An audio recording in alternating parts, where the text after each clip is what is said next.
Hello friends, welcome to AV number 3, part number 3. We have already completed introductory part of the call of the soil.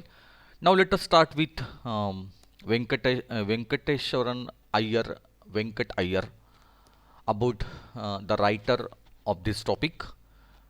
Venkateshwaran Iyer, born in 1966. Venkateshwaran Venkat Iyer is a science graduate and a certified project management professional.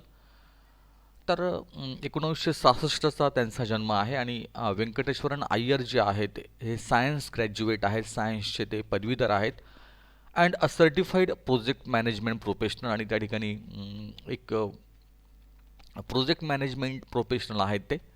He last work with IBM in Mumbai as a project manager for a software implementation. तर शेवटच्या कालखंडात त्यांनी त्यांच्या नोकरीच्या कालखंडात IBM ही जी company आहे ह्या कंपनीत त्यांनी प्रोजेक्ट मॅनेजर म्हणून काम केलेलं आहे. After 17 years in the IT industry he quit in 2004. 2004मध्ये त्यांनी हे क्षेत्र सोडलं to live on his organic farm in Peth village in Dahanu taluka, Palghar district, Maharashtra. तर त्यांनी 2004मध्ये हा जॉब सोडला आणि ऑर्गॅनिक फार्मिंगकडे त्या ठिकाणी ते वळले. डहाणू तालुक्यातलं पेठ नावाचं जे गाव आहे पालघर जिल्ह्यातलं, त्या ठिकाणी ते एक शेती करताय आता सध्या. His book moong over microchips traces his transition from techie to farmer. तर त्यांचं जे एक पुस्तक आलेलं आहे बाजारामध्ये मूग ओव्हर मायक्रोचिप्स नावाचं, या पुस्तकाच्या माध्यमातून आपण जो एक बदल आहे, ट्रान्झिशन जो आहे, चेंज जो आहे फ्रॉम टेकी टू फार्मर, तर एका तंत्रज्ञापासून तर एका शेतकऱ्यापर्यंत त्यांचा प्रवास जो आहे तो हे ठिकाणी दिलेला आहे. Over a period of 15 to 17 years. तर 15 ते 17 वर्षात त्यांनी काय नेमका बदल त्यांनी घडून आणला तो इथे रेखाटलेला आहे या पुस्तकामध्ये. It was not a career change but a lifestyle change I was looking for. तर ते म्हणतात की फक्त करिअरच बदललं नाही तर एक लाईफस्टाईल जी आहे ती सुद्धा माझी पूर्णतः बदलली. He says about his decision to shift to the quieter environs of a village. तर एक अतिशय शांत अशा वातावरणात त्यांनी ते शिफ्ट झालेले आहेत. He insisted on practicing organic farming from the outset. आणि सुरुवातीपासून त्यांनी ऑर्गॅनिक फार्मिंग जी आहे ती त्यांनी तिची प्रॅक्टिस जी आहे तिचा एक प्रकारे सुरुवात जी आहे ती केली. He was resolute in spite of numerous challenges which he face. तर अनेक त्यांना आव्हानं आली, अनेक त्यांना अडचणी आल्या, पण त्यांनी ठरवलं होतं की आपल्याला या ठिकाणी राहायचं आहे, जिंकायचं आहे. Today, not only does he deliver lectures on organic farming, but also has joined hands with organic farmers and NGOs working in the organic field to propagate organic farming. तर आज निश्चितच ते ऑर्गॅनिक फार्मिंगवर लेक्चर्स देत नाही, त्यांची व्याख्यानं तर असतातच, पण त्या पलीकडे but also has join hands with organic farmers. तर त्याने अनेक अशा शेतकऱ्यांसोबत त्यांनी हातमिळवणी केलेली आहे. त्यांना ते सहकार्य करत असतात. अँड NGOज, आता NGOचा अर्थ आहे नॉन गव्हर्नमेंट ऑर्गनायझेशन, की जी बिगर शासकीय अशी स्वयंसेवी संस्था असते त्याला म्हणतात NGO. तर अशा अनेक NGOना ते मदत करत असतात. Working in the organic field to propagate organic farming. तर प्रोपेगेटचा अर्थ आहे प्रसारित करणे, सांगणे, देणे या अर्थाने. तर हा जो मॅसेज आहे ऑर्गॅनिक फार्मिंगचा, ज्याला आपण सेंद्रिय शेती असं म्हणतो, ह्या शेतीचा मॅसेज ते पोचवत असतात. To ensure that the land at least is not ravage while they try to. तर त्यांना सांगायचं आहे की ensure that the land at least is not ravage. Ravage means to lay waste, ज्याला आपण विध्वंस म्हणतो किंवा नाश म्हणतो, to lay waste while they try to make a living out of agricultural. तर ज्या वेळेला आपण शेती करत असतो, शेतीतून उत्पादन घेत असतो, तर कमीत कमी जर आपण ऑर्गॅनिक फार्मिंग केलं तर त्या ठिकाणी बराचसा नाश जो आहे तो आपण थांबवू शकतो आणि त्या पद्धतीने त्या ठिकाणी आपण शेती जी आहे ती निसर्गाकडे वळावं आणि निसर्गाच्या माध्यमातून केलेलं जे शेती आहे तिच्याकडे आपण त्या ठिकाणी प्रामुख्याने लक्ष द्यावं, असा एक मॅसेज जो आहे तो ह्या माध्यमातून कवीने दिलेला आहे. तर आपण सुरुवात करू या टॉपिकला. आपण नेमकं काय आहे ह्या टॉपिकमध्ये, the call of the soil. ह्या ठिकाणी हा जो ही जी माती आहे, जी काळी आई आहे, जी शेती आहे, तिचा आवाज नेमका काय आहे, ती काय सांगते आपल्याला समजून. तर ह्या ठिकाणी अ सेंट ऑफ राईस त्या ठिकाणी दिलेला आहे. तर एका पद्धतीने आपल्या या सेंट ऑफ राईस एक सुवास जो आहे आपल्या अ, तांदूळाचा वास जो आहे, या भात शेतीचा जो वास आहे, तो ह्या ठिकाणी अभिप्रेत आहे आणि अतिशय सुंदर पद्धतीने त्यांनी तो रेखाटलेला आहे. द फर्स्ट क्रॉप, त्यांनी पहिलं जे पीक घेतलं त्या पिकाचा हा सुगंध जो आहे तो इथे आलेला आहे. तर आपण let us start with our topic, the call of the soil. It was April 2004. I stood in the middle of the lush green field of moong. तर मूग ज्याला म्हणतो आपण, त्याला ग्रीन ग्राम असं म्हणतात. तर 2004चा तो कालखंड होता आणि अतिशय it was April 2004. I stood in the middle of the lush green. मी मध्यभागी उभो होतो आणि लश म्हणजे अतिशय लक्झरियंट ग्रोथ, ताजं टवटवीत ज्याला म्हणतो आपण, छान असं लक्झरियंट ग्रोथ, असं सुंदर असं त्या ठिकाणी मुगाचं पीक जे आहे, हिरवगार असं पीक आलं होतं. अँड लुक अराउंड मी, आणि मी सभोवताली बघितलं ते पीक जे आहे. It was just before sunrise, आणि सूर्योदय त्या ठिकाणी व्हायचा होता. And the sky was turning a bright orange, आणि आकाशात त्या ठिकाणी छान असं एक दृश्य जे आहे, असं तांबूस रंगाचं दृश्य त्या ठिकाणी पाहायला मिळत होतं. The ground was damp and the leaves were shining with dew. तर त्या ठिकाणी जी जी जागा होती, जमीन जी आहे, the ground was damp. Damp म्हणजे ओलसर ज्याला म्हणतो आपण, wet. The ground was damp and the leaves were shining with dew, आणि काहीसा ओलसरपणा त्या जमिनीमध्ये होता आणि पानांवर त्या ठिकाणी दवबिंदू जे आहे, ड्यू ज्याला आपण म्हणतो, दवबिंदू, due due drops of water, तर ते शायनिंग करत होते, चमकत होते. छान असे दवबिंदू जे आहे त्या पानांवर त्या ठिकाणी जे तुषार आहेत, अतिशय सुंदरपणे त्या ठिकाणी चमकत होते. माय बेअर फीट वेअर मडी ॲज आय वॉक अराउंड जिंगरली. तर माझे ते अनवाणी पाय, ज्या पायात काही चप्पल वगैरे नव्हती, ते अतिशय चिखलाने त्या ठिकाणी भरलेले होते. ॲज आय वॉक अराउंड, जसं मी चालत होतो. अँड जिंगरलीचा अर्थ आहे, जिंजरलीचा अर्थ आहे व्हेरी कॉशियस ऑर केअरफुल, अतिशय काळजीपूर्वक. As I walk around gingerly gingerly is inspecting the plant, आणि अतिशय काळजीपूर्वक पद्धतीने त्या ठिकाणी मी चालत त्या ठिकाणी ते जी शेती आहे, जी झाडं उगवलेली होती, ती बघत होतो त्या मुगाचे. Around me were rows of chikoo trees, आणि माझ्यासोबतील त्या ठिकाणी चिक्कूची झाडं पण त्या ठिकाणी रांगेने त्या ठिकाणी लावली होते.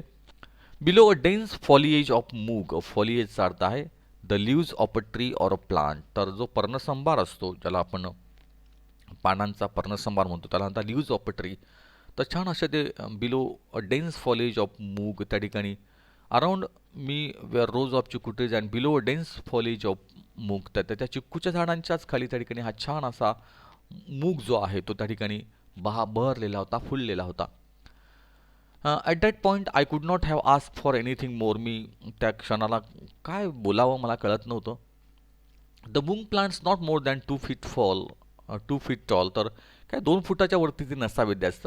Had green pots hanging out, आणि 2 फुटाच्या वरती नसून सुद्धा पण त्या ठिकाणी त्याला ग्रीन पॉट्स जे आहेत, पॉट्सचा अर्थ होतो लाँग सीड कंटेनर, ज्याला आपण शेंग म्हणतो किंवा बोंड म्हणतो. लाँग सीड कंटेनर, शेंग थोडक्यात काय. तर त्या शेंगा ज्या आहे, ग्रीन पॉट्स ज्या आहे, हिरव्यागार शेंगा त्या ठिकाणी त्याला आल्या होत्या, त्या लटकत होत्या, hanging out. The pots were not at ripe. त्या ज्या शेंगा आहेत त्या काही फार ज्या होत्या त्या काही फार पिकलेल्या नव्हत्या. And there was a light fuzz growing on them. त्याला त्या ठिकाणी लाईट फज, त्या ठिकाणी फजचा अर्थ आहे फ्लफी, मऊशार ज्याला म्हणतो आपण, मऊ कापसासारखे मऊ, लोकरीसारखे मऊ. Was a light fuzz growing on them, आणि त्या ठिकाणी ह्या शेंगांवर त्या ठिकाणी असं लोकरीचा असा पांढरा शुभ्र असा भाग त्या ठिकाणी आला होता. There was still some time before the harvest. अजूनही त्या ठिकाणी वेळ होता त्या ठिकाणी कापणीला येण्यासाठी. आय फील्ड एक्झिलरेटेड, आणि मी अतिशय आनंदित झालो. एक्झिलरेटेडचा अर्थ आहे टू ग्लॅडन, ज्याला म्हणतो आपण, आनंदी होणं. मी अतिशय आनंदित झालो होतो. मी बघत होतो की अतिशय सुंदर अशा त्या शेंगा लागल्या होत्या, आणि त्या ठिकाणी छान असा तो मांसार भाग जो आहे, अशी पांढरा त्या ठिकाणी दिसत होता. I stood watching the sunrise above the towering trees. मी बघत होतो त्या ठिकाणी तो सूर्योदय जो आहे तो त्या झाडांच्या मधून सुंदर असा तो सूर्योदय जो आहे तो झाला. Across the fence and slowly made my way back to the house. आणि हळूहळू त्या ठिकाणी मी माझ्या घराकडची वाट मी धरली. A white structure in the middle of this greenery. ह्या संपूर्ण अशा त्या भागात एक पांढरा असं एक घर त्या ठिकाणी मी बांधलेलं होतं. I could not believe that I was the owner of this land. मला विश्वास बसत नव्हता की मी ह्या जागेचा मालक होतो. That I was looking at my first crop as a farmer. एक शेतकरी म्हणून त्या ठिकाणी पहिलं पीक मी घेत होतो आणि मला विश्वास बसत नव्हता. After I had paid the advance money for the land I thought I would have some time to get familiar with farming. जेव्हा ह्या शेताचे पैसे मी ॲडव्हान्स पैसे दिले, पैसे मनी दिले for the land, I thought I would have some time to get familiar with farming. त्यावेळेला मला असं वाटलं होतं की मला थोडाफार वेळ लागेल त्या ठिकाणी ह्या शेतीशी सराव करण्यासाठी. But Murudada the broker who got us the land, पण मुरुदादा की ज्या माणसाने दलाल म्हणून काम केलं, who got us the land had other ideas. त्यांच्या मनामध्ये वेगळ्याच कल्पना त्या ठिकाणी होत्या. He has skin that we plant moong at once. त्यांनी ते अतिशय दक्ष होते की त्या ठिकाणी पहिलं पीक जे आहे ह्या शेतामध्ये त्या ठिकाणी मुगाचं लावावं. I was not prepared for this. मनाची काही तयारी नव्हती.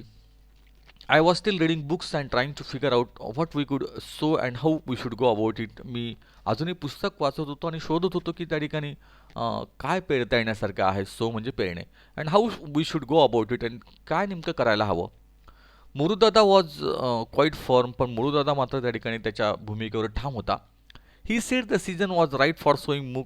तो म्हणत होता की हा जो सीझन आहे, जो काळ आहे, कालखंड आहे, ऋतू आहे, हा योग्य आहे आपले हे मूग पेरण्यासाठी.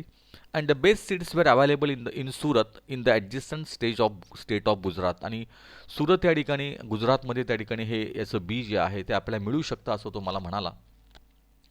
I made a quick trip to Surat and bought around 10 kilograms of moong. मी ताबडतोब त्या ठिकाणी सुरतला एक ट्रिप केली आणि 10 किलो मूग त्या ठिकाणी आणले. Murudada rented his tractor to plough the land. मुरुदादाने त्या ठिकाणी भाड्याने एक ट्रॅक्टर जे आहे ते घेतलं नांगरणीसाठी. And quickly planted moong all over the place. आणि ताबडतोब त्या ठिकाणी त्यांनी ते मूग पेरले. A few days later we were overjoyed to see tiny green leaves. आणि काही दिवसानंतर त्या ठिकाणी हिरवेगार असे पानं आम्हाला दिसायला लागले. I had never seen moong growing before and was thrilled at the sight. मी असं कधीही दृश्य बघितलं नव्हतं आणि मला खूप त्या ठिकाणी अंगावर त्या ठिकाणी शहारे आले, अंगावर काटा आला. It was the same thrill I had felt as a young boy when I saw the first of the hibiscus I had planted Bloom at the railway quarters in Vile Parle in Mumbai. तर ह्याच पद्धतीने हिबिस्कस नावाचं जे उष्ण प्रदेशात वाढणारं मोठ्या चमकदार फुलांचं रोपटं, त्याला हिबिस्कस असं म्हणतात. तर असाच आनंद त्या ठिकाणी मला झाला होता. It was the same thrill I had felt as a young boy when I saw the first of the hibiscus I had planted Bloom at the railway quarters in Vile Parle in Mumbai. तर मुंबईमध्ये लहान असताना त्या ठिकाणी रेल्वे स्टेशनच्या त्या क्वार्टर्समध्ये राहत असताना ज्यावेळेला ते मी फुलांचे रोपटे लावले, तर त्यावेळेला त्यांची जेव्हा वाढ मी बघितली त्यावेळेला मला इतका आनंद झाला होता. तोच आनंद मला आजही झाला होता. I was grateful to have taken Moru's advice. आणि मला त्या ठिकाणी फार आनंद वाटला की मी मोरूचा ॲडवाईस त्या ठिकाणी जो आहे आपला मुरुदादाचा ॲडवाईस मी या बाबतीत घेतला. The next thing Murudada wanted to do was spray some pesticide on the plant. दुसरी गोष्ट आता मुरुदादाला करायची होती की ह्या झाडांवर त्या ठिकाणी पेस्टिसाईड जे आहेत, ज्या ठिकाणी ज्याला आपण कीटकनाशक असं म्हणतो, पेस्टिसाईड्स ज्याला म्हणतो आपण. पेस्ट म्हणजे इन्सेक्ट, साईड म्हणजे ॲक्ट ऑफ किलिंग. तर कीटकनाशक जे आहे ते फवारायचे असं त्याच्या डोक्यात चाललं होतं. He claim that it would give a higher yield.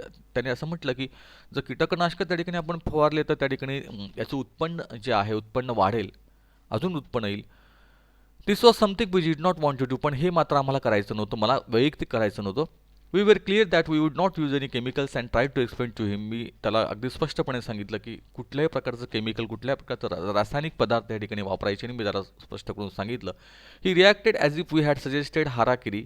तर त्याने प्रतिक्रिया दिली की आपण हाराकिरी करत आहोत. हाराकिरी म्हणजे काय, तर formal way of killing your self by cutting open your stomach with a sword. तर त्या ठिकाणी स्वतःच्या पायावर त्या ठिकाणी कुऱ्हाड मारून घेणं असं त्याला म्हणतो आपण, त्याला हाराकिरी करणं असं म्हणतो. It took a lot of convincing to ensure that Murudada and his friends did not use any chemicals on the farm. त्या ठिकाणी खूप वेळ लागला, पण मी मुरुदादाला पटवून दिले की त्या ठिकाणी आपल्याला कुठल्याही प्रकारचं केमिकल्स इथे वापरायचं नाही आहे. They refuse to understand how crops would grow without spray. आणि त्यांना कळत नव्हतं की त्या ठिकाणी कशा पद्धतीने हे पीक वाढेल जर आपण अशी फवारणीच केली नाही, तर पीक कसं वाढेल असं त्यांना प्रश्न पडला होता.